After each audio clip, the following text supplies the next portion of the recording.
This is Knoxville, Tennessee, in the southeastern United States. I went there for a conference of the Entomological Society of America. This is a group of people where everyone studies insects. I gave a talk about my butterflies, and I listened to a lot of other people give talks about their research. It is fall there, as you can see in these pictures, but unlike in California, this leads to a lot of colorful leaves. As you guys remember, I'm sure, leaves are green because of chlorophyll.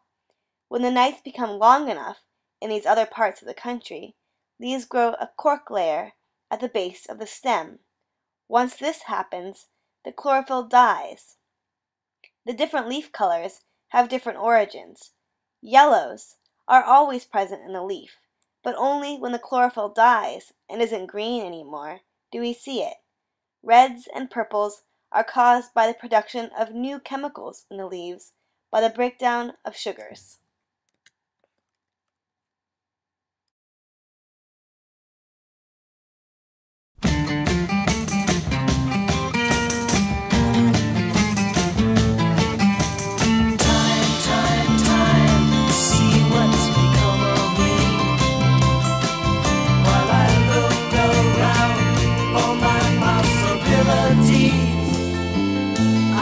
So hard to please, but look around, leaves are brown, and the sky is a hazy shade. This is an aspirator used to suck up insects. We will now see a graduate student doing just that.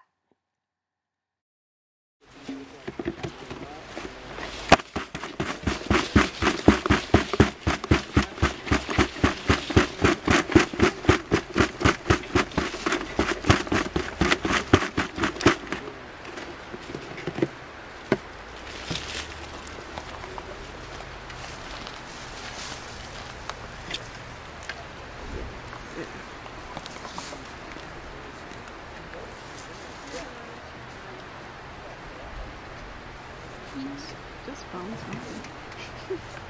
Yeah.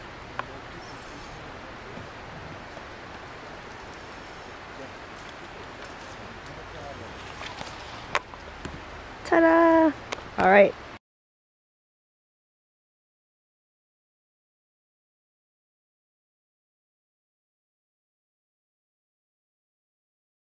This I use for teaching.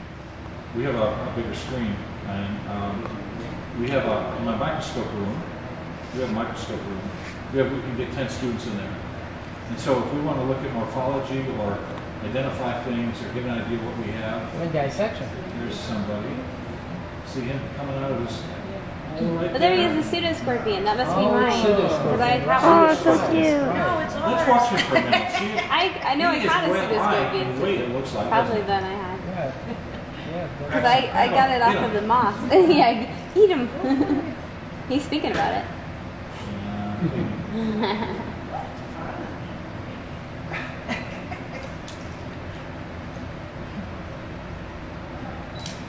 You notice him stop and he backs up a little bit. That's their escape behavior is backing up. Oh, please.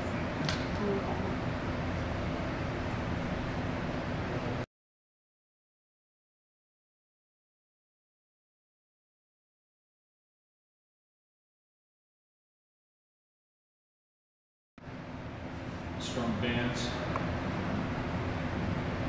This is a springtail that is fur tail is stuck. That's its jumping organ right there. It's not really they're called springtails. It's really a lever. It folds into the body, and it hooks onto another little organ underneath. And then when it jumps, it tightens all those muscles, and the abdomen releases this, and it hits the ground with great force. The springtail flies through the air. Some of them go 50, 100 times their own length. A few speeded up movies that have been made that show them actually somersaulting as they go. And they don't always land on their feet either. This is a big tomasseret. These play an important role in chewing up leaves on the forest floor. They can actually eat leaves. Most eat right through dry, not necessarily dry, but intact dead leaves. We can do that in culture. The best way to root these is to get them some leafy lichens, foliose lichens. The smaller species, they like those. That's why I keep foliose lichens. All right, let's see what else is in this jar. But we seldom see them. This pin will give you an idea of why. They're tiny. This minute little creature is a springtail. It's less than 0.5 millimeter long, the size of a full stop. In 1 square meter of soil, there may be over 10,000 of them. Drying out is a very real danger for them, and some waterproof themselves regularly with a droplet of special grooming fluid. You might even say that they have turned bathing into an art form.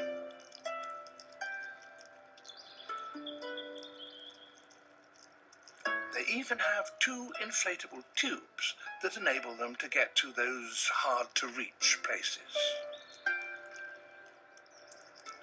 To help them get around through the leaf litter, these springtails, as their name suggests, have a rather novel way of jumping.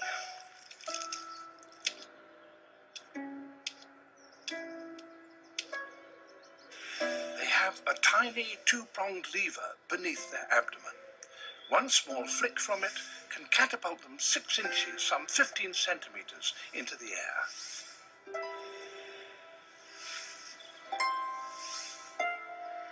It's the equivalent of a human being jumping over the Eiffel Tower. And if they happen to land upside down, well, they have a special way of righting themselves. They use their grooming fluid dispenser to stick onto the ground so that they can pull themselves back onto their feet.